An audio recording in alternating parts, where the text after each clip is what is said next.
Again, these are the authority figures trying to dictate the terms of today's conversation, who have zero principles at all, trying to frighten you into submission. Folks, these next few weeks are going to be scary. The left will never, ever let a crisis go to waste. And I assure you, the fallout from what happened yesterday, you haven't even begun to see it. Where were the media and the left where political violence was happening and being incentivized during the 4 years of Donald Trump? Well, here was Maxine Waters. Here's her. Joe, get ready for it. Here's Maxine Waters, Democrat, far-left radical congresswoman. Here's Maxine Waters speaking out against political violence, encouraging her supporters on a microphone moment to go out and embrace Trump supporters. And although we have political differences, we should work them out through law and an orderly processes like elections. Here is her doing that. This is very, very nice of Maxine Waters. Check this out. If you think we're rallying now, you ain't seen nothing yet. No peace, no sleep. And guess what? We're going to win this battle. God is on our side. On the side of the children. On the side of what's right. And if you see anybody from that cabinet in a restaurant, in a department store, at a gasoline station, you get out and you create a crowd. And you push back on them. And you tell them they're not welcome anymore, anywhere. Oh, Joe, what'd you do, man? Why'd you do it? You're messing again, Joe and Paula screwing up the whole show, of course. That's not the cut. I'm talking about the cut where she was out there embracing the Trump supporters, giving them picos. Oh, that's not that cut. That's right. No. That's Democratic, far-left radical Maxine Waters encouraging people on a microphone and screaming at them to get in the faces of Trump supporters, tell them they're not welcome anywhere, and to get a crowd with you. Where was the media on that? I don't remember exactly because you never saw it in the media outside of Fox and other outlets that covered it. So whereas this show has no problem whatsoever today, because our principles have been consistent, political violence is insanity. You want your kids growing up in a society like that, where law and order don't matter and we solve our problems by beating the snot out of everyone? Not me. But it's just odd that the media found religion just yesterday because they didn't have much to say about Maxine Waters. Here's another media darling. Joe, this man's smarter than everyone. Here's Chris Cuomo. He's a lawyer, by the way. Joe, you're just an audio producer, and I was just a former cop, so what do I know? Paula, web developer. We're all stupid. Mm-hmm. This is Chris Cuomo, JD, Esquire. He's a lawyer, and he's on CNN, which means he's naturally smarter than us. Here's Chris Cuomo when he's talking about the BLM and Antifa riots. Here's Chris Cuomo, who's taken a stand for and been very consistent about how awful political violence is from the start, Chris Cuomo, right? Here's Chris Cuomo saying, listen, if you have to assemble and do it, you better do it peacefully because that's the order process of law and order. Chris, I mean, he was way ahead of the game, Joe, way before we were. Check this out. Now, too many see the protests as the problem. No, the problem is what forced your fellow citizens to take to the streets. Persistent and poisonous inequities and injustice. And please, show me where it says that protests are supposed to be polite and peaceful. That's wrong cut. That's again? Not again. You're really damaging the flow of the show today. Sorry, when man. you do, I don't know what's going on. Yeah, well, we may have to find a new. You may not hear from Joe again tomorrow. In jiu-jitsu, you know what do they say? Go with the flow. In jiu-jitsu, they say flow with the go.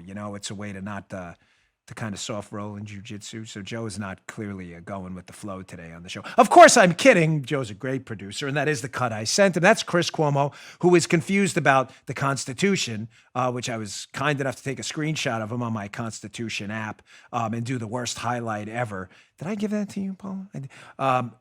It actually does say somewhere in our founding documents that if you are going to assemble, you should do so peaceably. there it is for Chris, he's a lawyer, Joe, so he's smarter than you. He's an Esquire, and me, clearly. He hasn't read the Amendment 1 of the Constitution, also known as Amendment 1 of the Bill of Rights for Chris, where it calls on the right of the people, or announces the big R God-given right of the people to peaceably assemble. There it is. That's my highlight. Paula was laughing how awful it is. I did it on my phone in 2 minutes. If you'd like to see the awful video of it, rumble.com/Bongino, where you can watch my terrible highlighting. Chris missed that. He's confused about where does it say we have to assemble peaceably. The Constitution says that. Here's an interesting bunch of tweets by Ali Velshi and Caleb Hull, by the way, who called. This is another guy at MSNBC who is, of course, again, because he's on MSNBC, smarter than us, Ali Velshi. He's been entirely consistent as well about where he stands on political violence. Here's a tweet by Caleb talking about, was Ali Velshi during, again, the Black Lives Matter Antifa riots. MSNBC reporter Ali Velshi just now. I want to be clear on how I characterize this. This is mostly a protest. It's not, generally speaking, unruly. With an attached photo of Ali Velshi standing in front of a building being burned down in the middle of a riot. So Velshi, who's smarter than us and MSNBC, and they've all demanded we not discuss any. They're going to dictate the terms of the conversation because, of course, they've been better than us on this.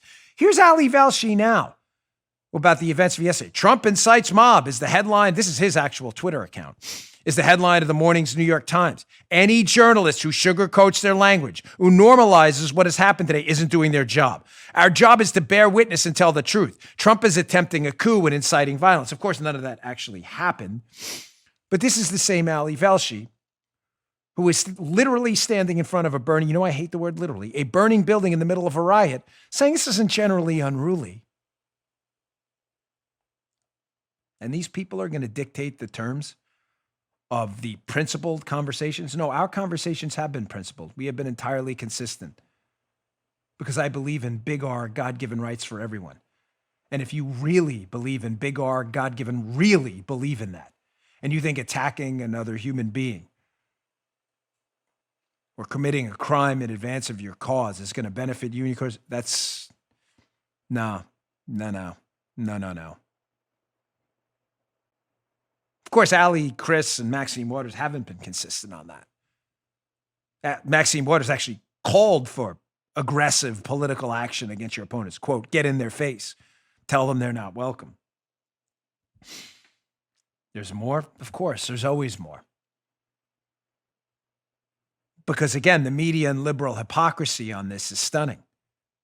And if we're not going to live by a common set of principles, then one common government is not going to work. Because a set of rules, a set of laws, and orderly processes that only apply to one party are neither law, orderly, or processes. They're just suggestions. Here's Ayanna Pressley, Democrat member of Congress, again, calling for peace in the streets and law and order. Let's handle this the right way through peaceable assembly and elsewhere. Of course, that's not what this is. Check this out. I'm looking to the public. This is as much about public outcry and organizing and mobilizing and applying pressure so that this GOP-led Senate and that these governors that continue to carry water for this administration, putting the American peoples in harm's way, turning a deaf ear to the needs of our families and our communities, hold them accountable. Well, make the phone call, send the email, show up. There needs to be unrest in the streets for as long as there's unrest in our lives. And unfortunately, there's plenty to go around. There you go. Not my words, her words. There needs to be unrest in the streets for as long as there's unrest in our lives. Her words, along with Maxine Waters, Chris Cuomo. Oh, I got more. But now all of a sudden, these are the authority figures on political violence after they've normalized it? What does unrest in the streets mean? Was she ever asked to clarify that statement? Of course she wasn't, because she's a leftist. She was given a total pass. because political violence and unrest in the streets is only acceptable if you're a leftist. But again, these are the principled people who think principles only apply to one group of people, not the other, which is the antithesis of principles. It means they're non-principles. It means they're suggestive suggestions of subjective suggestions, the exact opposite of an objective principle. You think this is new, by the way? Oh, this is just the Trump era where leftists have been calling for violence, allowing violence to happen and excusing it. I had to go back to a situation Joe is unfortunately all too familiar with because he still resides in Maryland. Remember the Freddie Gray riots in Baltimore during the Obama administration? Yeah, you know, the old liberal mayor of, I don't mean old that she's old in age, but older. She's one of the older, she's been a few mayor changes since then. Remember Stephanie Rawlings Blake? I know Joe does. She was the mayor of Baltimore during the Freddie Gray riots. When she said this absolute absurdity, not a joke, sadly, about giving rioters room to destroy, her quote, you'll hear in a minute, not mine. Not only was there no condemnation in the mainstream media, they ran cover for her. That's not what she meant. No, that's what she said. You don't believe me? Listen to her own words.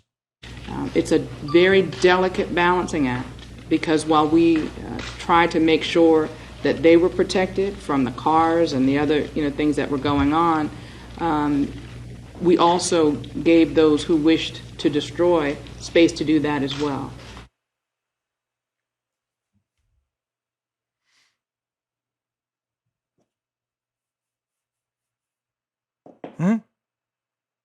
That's an actual quote. We didn't edit that. That's her actual quote.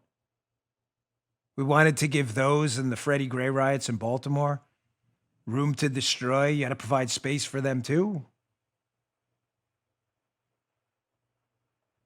Again, these are the authority figures trying to dictate the terms of today's conversation, who have zero principles at all, trying to frighten you into submission. Folks, these next few weeks are going to be scary. The left will never, ever let a crisis go to waste. You just heard Dan Bongino.